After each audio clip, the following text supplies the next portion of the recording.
और मैं हमेशा कहता हूँ प्यारी प्रकृति, और प्रकृति के बीच में, और आज मुझे लग रहा है कुछ ज़्यादा ही प्राकृतिक हो गए। NSS मीन्स नेशनल सफाई सर्विस, NCC मीन्स नेशनल चप्पल चोर।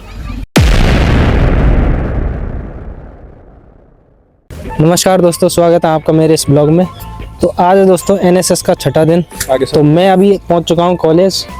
NSS के सभी कैंडिडेट हैं जो कि मेरे साथ है, और मैं भी NSS का एक कैंडिडेट हूं। तो आज सर से जानकारी लेते हैं कि आज का क्या एम है। तो सर, सबसे पहले तो ये बताओ सर, आज क्या प्रोग्राम रहेगा? राष्ट्रीय सेवा योजना के आज छठे दिन हमने ये रखा कि विभिन्न प्रकार के जो विषय विशेषज्ञ यहाँ पे आए थे और उन्होंने अपनी जानकारी प्रदान की। जैसे साइबर एक्सपर्ट यहाँ पे आए थे, आर्ट्स में जो साहित्य के जो प्रोफेसर है वो भी यहाँ पे बुलाया था, योगा के जो एक्सपर्ट है वो भी यहाँ पे आए। एक दिन हमने श्रमदान भी, लगातार बच्चे लगातार श्रमदान करते हैं।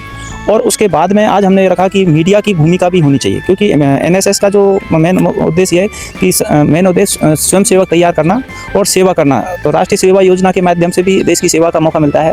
और इसी परिप्रेक्ष्य में मैंने आज मीडिया के जो हमारे जो राजीव गौड़ हैं जो उनको बुलाया है, और दैनिक भास्कर से जो पत्रकार हैं डॉक्टर विनोद कुमार दवे, उन दोनों को बुलाया, जिससे कि विद्यार्थी रूबरू होंगे कि वर्तमान समय में मीडिया की क्या भूमिका हो सकती है। लोकतंत्र में मीडिया को चौथा स्तंभ माना जाता है। और इसी परिप्रेक्ष्य में जैसे अभी हाल ही के जो कई विश्व के कई कंट्रीज़ में जैसे युवाओं में जागृति आई, सत्ता छोड़कर कहीं इनको जाना पड़ा, लेकिन कहीं कहीं मीडिया का रोल रहा है विशेषकर।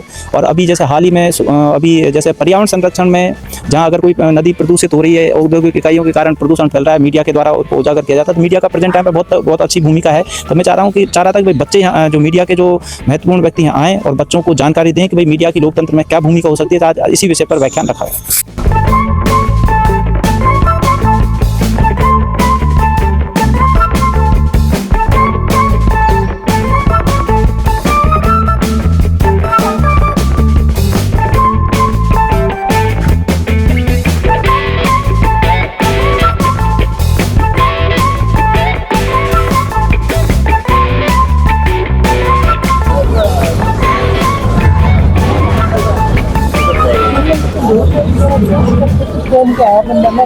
एक ग्रुप फोटो लेना था।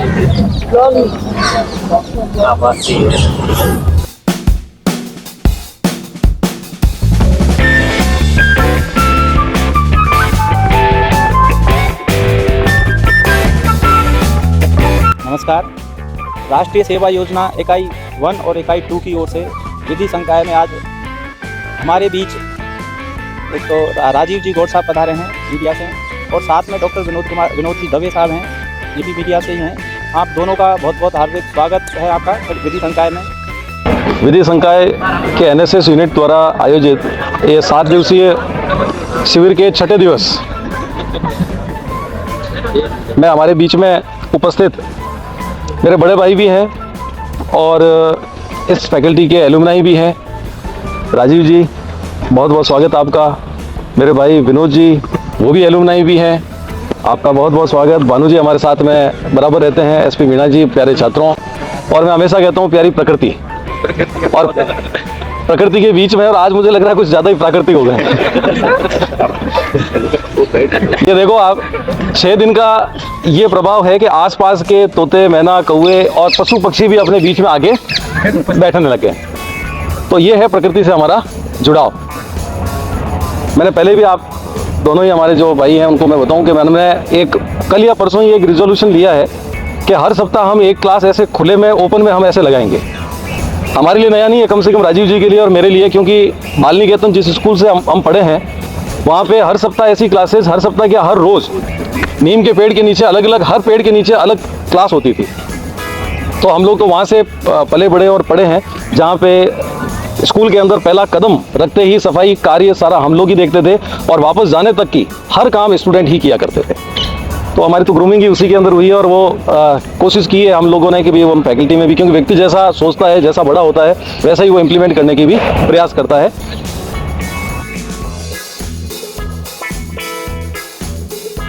मीडिया अपना काम करता है और आप वकील अपना काम करते हैं, मगर कई बार थोड़ा दुख वहाँ होता है जब तथ्यों को तोड़ मरोड़ के पेश किया जाता है। वकील होने का मतलब झूठा नहीं होता है, पर अभी इस प्रोफेशन में थोड़ा सा जहर घुल गया है। माफ़ कीजिएगा, मैं थोड़ा साफ कहने का आदी हूँ थोड़ा कड़वा लग सकता है, सच्चाई यही है। आप अच्छा बोलें, तथ्यात्मक बोलें, अच्छी भाषा में बोलें, अच्छे सुप्रीम कोर्ट की, हाई कोर्ट की पुराने केसेस की नज़ीरें दें, ये झूठ नहीं बोले। ये मोती सिंह जी राजपुरोहित हैं, उन्होंने अपने जीवन में बहुत सारी जनहित याचिकाएं लगाई और उसके बदलाव भी आए। तो निश्चित रूप से आपका अपना घर है, परिवार बनेगा, पत्नी बच्चों को घर को चलाना होगा, तनख्वाहें भी अच्छी चाहिए, खर्चे भी ज़्यादा है, महंगाई भी है, लेकिन रास्ता तो कम से कम ईमानदारी का और आपके प्रोफेशन के प्रति निष्ठा का होना चाहिए। इतने सारे केसेज आते हैं, मगर कुछ केसेज ही टीवी और मीडिया पे आते हैं। वो होता है कि आप लोगों की एक्टिवनेस, आप खुद कितने एक्टिव हैं। अच्छी खबर है, आप जरूर साया करें। कई बार हम वकील साहब फोन करते हैं, अरे ऐसा मामूली सा था, जबकि वो गहरा होता है। कई बार लगता है कि क्योंकि आपके प्रोफेशन में आपके बोर्ड लगा के टांग नहीं सकते कि इनके लिए मुझसे संपर्क करिए, विज्ञापन नहीं कर सकते। ये एकमात्र दुनिया का एकमात्र प्रोफेशन है। ठीक है, थैंक यू सो मच, आपको बहुत बहुत धन्यवाद। मैं सिर्फ आपको एक किस्सा बताता हूँ। जैसे आपकी अच्छी गैदरिंग देख के मेरे को अपने वही दिन आ रहे हैं जब, क्योंकि ज़्यादातर क्या होता है कॉलेज में वही दिन से शुरू करना होता है, एक ट्रेंड है। और एक बच्चे ने अभी कहा, उसका भी जवाब दूंगा। हम लोग जब एनएसएस के लिए कहा जाता था, मीणा सर बधाई के पात्र है, जयपाल साहब भी बधाई के पात्र है कि आप लोगों को इतनी देर बांध के रखा और इतनी देर आप सुन रहे हो और काम कर रहे हो। हम लोग जब कॉलेज लाइफ में थे, जब कहा जाता था एनएसएस ज्वाइन करो, तो पीछे से हमारे सीनियर्स की आवाज़ आती थी, नेशनल सफाई सर्विस। एनएसएस मीन्स नेशनल सफाई सर्विस, एनसीसी मीन्स नेशनल चप्पल चोर। ये टैगलाइन थी, आज भी चल रही है। आप लोगों के साथ वाले जो होंगे वो एक टैगलाइन ये बोलते होंगे, एनएसएस जा रहे हो, नेशनल सफाई सर्विस क्या करवाएंगे, सफाई करवाएंगे। कहते हैं ना कि जो भी पानी से नहाता है वो लिबास बदलता है, जो पसीने से नहाएगा वो इतिहास बनाएगा। फिर मैं इधर दैनिक भास्कर में आ गया। भास्कर में आने के बाद में मैंने अपना सबसे पहला खुलासा जो किया था वो था एसआई भर्ती का, सब इंस्पेक्टर भर्ती का। तो आप लोग अपने आप को स्वयं सेवक कहने में कतई घबराएं नहीं, आप बिल्कुल अच्छे से उसको करें। स्वयं सेवक होने का मतलब है आप समाज के जिम्मेदार नागरिक हैं और दूसरों से अलग हैं। ठीक है, ठीक है, धन्यवाद।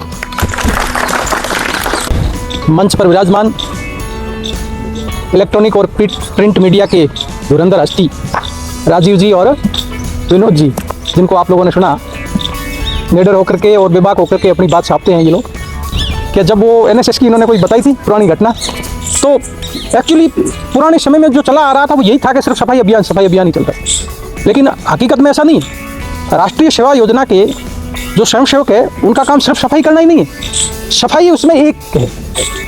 इसके साथ साथ हम लोग पर्यावरण से संबंधित काम करते हैं, नारी सशक्तिकरण के क्षेत्र में भी काम करते हैं। इसके अलावा दूसरे काम भी है सेवा के, हॉस्पिटल में है या हमारे राष्ट्रीय स्तर के जो भी पर्व है, जो भी कार्यक्रम होते हैं, उनमें भी हम सेवाएं देते हैं। तो इस प्रकार काम करते रहो, सब लोग सेवा का काम है, ज़्यादा समय नहीं लूँगा और आप सबको बहुत बहुत धन्यवाद।